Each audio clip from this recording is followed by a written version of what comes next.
In Carlisle, a new influx of street art has been helping breathe new life into city centres and surrounding areas. We spoke to Paul Walker, the destination manager for the City of Carlisle and wider district, alongside Ben Heslop of Landmark Street Art, and discussed the impact that these new pieces of art have been having on the city, and also the new Blank Wall Assassins Street Art Tour. Right, thanks for coming along today. No worries. Right. So, do you think that the new influx of street art in Carlisle has had a positive impact on the city centre?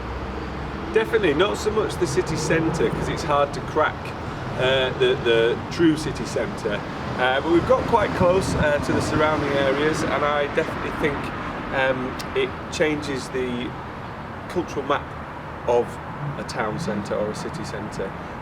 Sometimes it's the more outlying areas that we want to focus on more as well, to bring some interest and intrigue to those areas too. Do you think city centres have been in a bad way, especially after COVID? Yeah, I think public spaces in general often need re-looked at. You've got the rise of empty shops, which is partly a COVID issue, but has been long before COVID as well.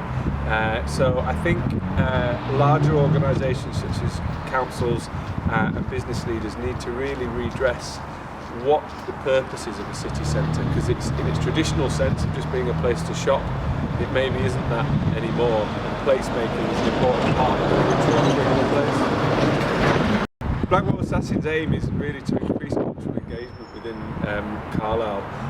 There's lots of different ways that can be done. Our particular way is through public art.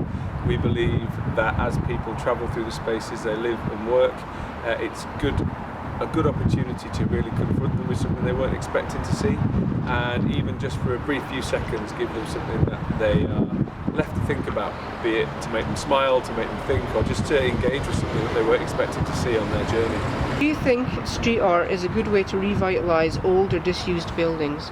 100%. I mean, you can look around you just here, there's plenty of walls which are looking pretty dilapidated. As long as you keep the message positive and it doesn't really sort of have any political message or something that can divide people, I think putting art up for art's sake is a very positive way of re-engaging people with their surroundings. The question here is, do you think that the new influx of street art in Carlisle has had a positive impact on the city centre? It has, it certainly has. We've had lots of events on, always looking for something new to do with the family. This is something we can do that's free of charge and helps them to explore the city too. Yeah. Do you think city centres have been in a bad way, especially after COVID?